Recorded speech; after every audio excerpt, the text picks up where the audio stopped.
Hey everybody, for today we're going to get a closer look at my PSP collection and show you guys which games I got for it. So let's get started.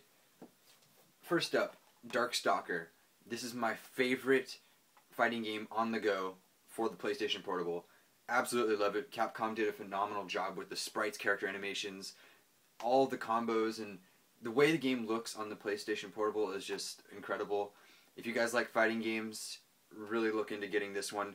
It might be a little hard to find, but once you find it at GameStop, definitely pick this one up. Next is Every Extend Extra. This version is probably the better version compared to the Every Extend Extra Extreme, which is on Xbox Live Arcade, and I believe it's on PlayStation Network as well. This is a little better version, but it's more simplistic than the newer one, and that's why I like it. If you like puzzle games or if you like Q, you may want to look into getting this one. Next one is a very unique puzzle game, and that's Ecco Chrome. And I had a little hard time getting this one because you have to import it from Japan on the PlayStation Portable. And it's really easy import. Everything is basically in English for you. The announcer's voice is in English, so it's real simple. The only thing that's in Japanese is the box, but the way the game plays is it's a very simplistic looking puzzle game, but yet it's got a lot of hidden depth. And it can be really challenging at times because what your objective is to get your character to touch the other characters, and that's how you complete it. But you'll find, like, for example, on the box you can see your character is all by himself there, and you have to shift the camera around the world to make, let's say, walls disappear or walls connect. And so, like, if you take a wall over a gap, then if you don't see the gap, then that gap doesn't exist anymore and your character can walk across. It's a little hard to explain unless you watch videos or if you actually play the game, so I'd recommend looking on YouTube for some gameplay footage of this. It's a really unique and interesting puzzle game. Next is a music game for the PlayStation Portable, and that's the Rock Band Unplugged. Not as good as I was hoping it was going to be, but it's most definitely a welcome music game to the PlayStation Portable's library. It's got a bunch of good tracks on here, some from older Rock Band games and some completely new. They did have a downloadable store on here where you could download tracks just like on the Rock Band network and for Xbox and PlayStation, but they kind of discontinued that a while ago, so what's up there now, that's going to be it. But it's a really good music game for the PlayStation Portable.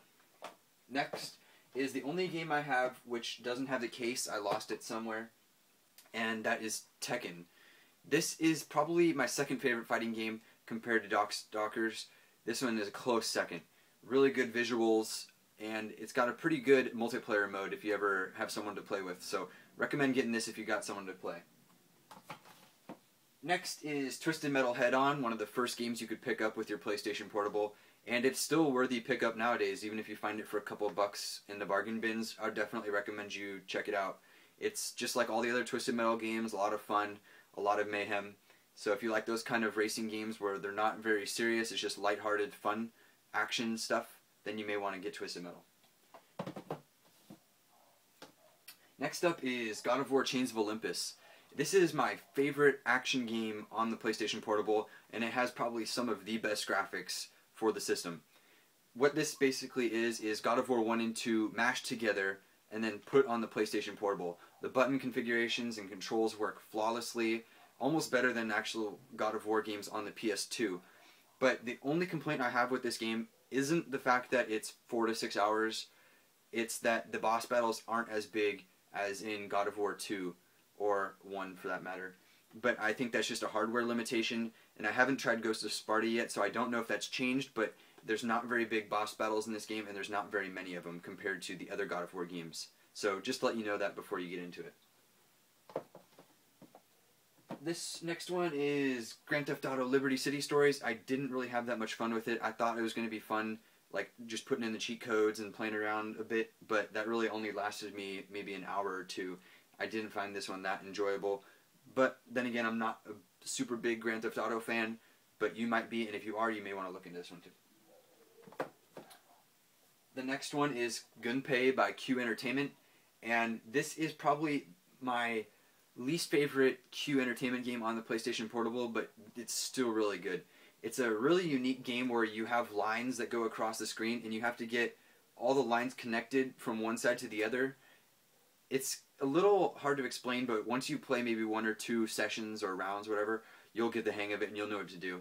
It's a lot of fast-paced action, some good music in there too, just like Luminous, but this is a really good game by Q Entertainment. Now we have Infected, and this is my favorite zombie game on the PSP. I don't think there's very many zombie games for the system, but if you like zombie games, you may want to look into this one. It's just a lot of fun, mayhem, lighthearted, killing zombies. There's just a lot of combos, and it's just a fun game to mess around in. Next up is Loco Rocco and Loco Rocco 2. They're both really good games. The first one did have a little more lasting appeal because it was more unique, and the second game is just more of the same, which isn't a bad thing, but just to let you know, it is a very similar experience for both of these. So next up is Astonish a Story, and this game, I really just bought it because I like the cover art and the art on the back. I didn't know much about it before I picked it up, but when I played it, I really liked the character art and the sprites. They looked really nice. The combat system was really fun too. But I've only played a couple hours of it. I can't really say how good the story is because I've mainly just been in battles, but so far it's been pretty good. Next is Burnout Legends. I loved this game when it came out. I played so much. The graphics on here, I'm so surprised that they could get this on the PSP. The destruction and all the stuff that makes Burnout great is on the PSP. So if you want to play a Burnout game on the go, check this one out. Next is Crisis Core Final Fantasy VII. I've only played a couple hours of it, but from the beginning I've noticed it's just a lot of cutscenes and it's kind of bland at the beginning, but I know it picks up because it's been getting such high praise. So I just need to put some more time into it, and then I can give you guys a better impressions. But it's got some really good graphics for the system, and it is not a turn-based game if you didn't know that already. It's more of an action RPG game. So if you like action RPGs, you may want to check this one out. Next is Mach, and this game is just a flying game. It's nothing really special. I just picked it up because I didn't really have a flying game for the system, and it's okay. But if you can find it and you like flying games, I might recommend you try it, but it's nothing to write home about. Next up is Luminous and Luminous 2. The first one being a little bit better of a game because I like the music in here more. Compared to this game, the second one is mostly like hip-hop kind of music. It doesn't really feel as at home compared to the first one. So if you have a choice between these two, or you want to just get one of them, go with the first one over the second one. It's got a lot better music. But they're both really, really good games. Like, by far the best puzzle games on the system. Next up for the Katamari fans, we have Me and My Katamari. It's got a very weird and uncomfortable control scheme, but once you get past that, you'll realize it's just as good as all the other Katamari games. So if you like the other ones and you want a good one on the go, I'd recommend this, but just to let you know, there is a really weird and difficult control scheme to get over. So once you get past it though, it's smooth sailing into a great Katamari game. Next up is Metal Gear Solid Acid, and this is a grid-based Metal Gear game, and I didn't know that when I was picking it up for the first time and I played it. I only played maybe half an hour of it, and grid-based games are just not my type of game, so I didn't really enjoy this one that much. Next is Valkyria Profile Lenneth, and I've really wanted to get into this game, but I haven't had the time. I've only played a little bit of it, but from what I've seen, the sprites look great and the character animations are pretty good, so I really want to get back into this one, but right now I can't give you guys too much info. But it is a RPG for the PSP from Square. Next up is Wipeout Pulse and Wipeout Pure. Pure being the older, Pulse being the newer. Phenomenal racing games for the PlayStation Portable. If you've never played a Wipeout game, you may want to start with probably Pulse. It's a very good racing game for the system. Better than Pure, so that's why I would recommend it over the first one. But it's got a lot more features than the first, more tracks, more cars, better soundtrack. and the online mode is really good for the system. Some of the best online I've seen for the system. So if you like racing games or kind of like F-Zero games, check out Wipeout. Next we have Metal Gear Solid Portable Ops, and I'm not very big into the Metal Gear Solid series, so I picked this one up on the cheap, and from playing it, I've only played maybe an hour. I don't really know much about the story in here, but looking at it as a pure shooter or stealth kind of game, it's pretty good in that respect, but I'm sure if you like the Metal Gear Solid games, you're going to love this one a lot more. Next is Parappa The Rapper.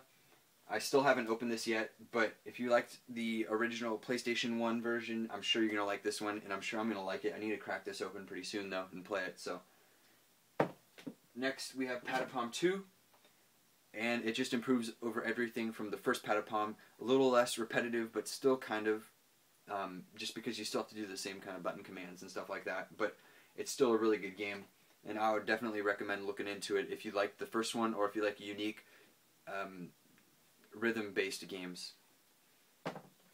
Next up is Power Stone Collection, and what this is the Dreamcast games all on the PlayStation Portable. I have yet to open it, so I can't play this version yet. Maybe I'll open it pretty soon and give it a try. And lastly, we have R-Type Command. It's an Atlas shooter game.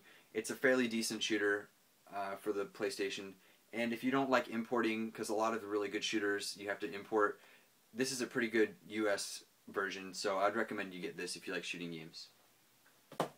Alright guys, that's my PSP collection video. I hope you guys enjoyed. If you got any games that you might want to recommend to me, please leave a comment below. I'm always open for suggestions. And thanks for watching guys, and I'll see you in the next video.